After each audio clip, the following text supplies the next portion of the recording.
Welcome to Just Cook and Tell. Samahan niyo po ako at magluluto tayo ng tortang talong. Meron tayong eggplant. Kumuha na rin ako ng lagayan ng ating onion, red pepper, and garlic. Now we also need a chopping board and a knife. But first po, let's crack these 2 eggs. It's up to you how to crack the egg.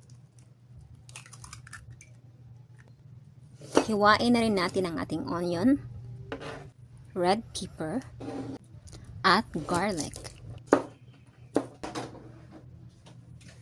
Linisin natin yung lamesa at let's start. I put 2.5 cups of water because we're gonna boil first the eggplant.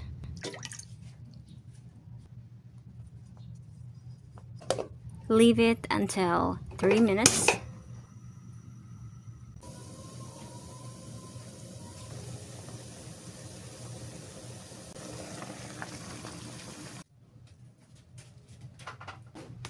And now let's peel it off.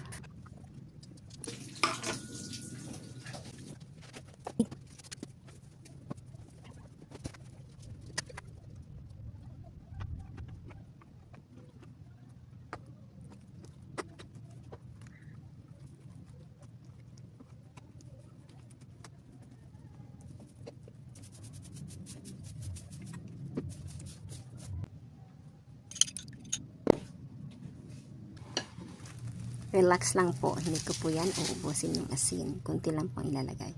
So, gumamit din ako ng magic sarap or anything na pampalasa. Pwede nyong gamitin. And pour it on the eggplant.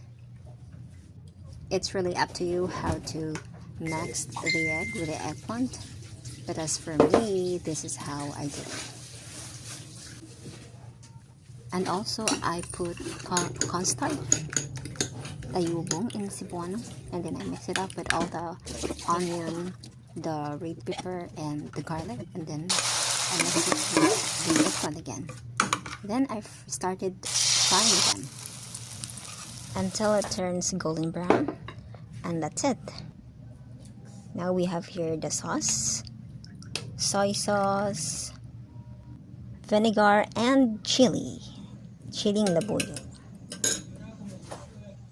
Then we're good. Kain. It's time to eat. Kain po.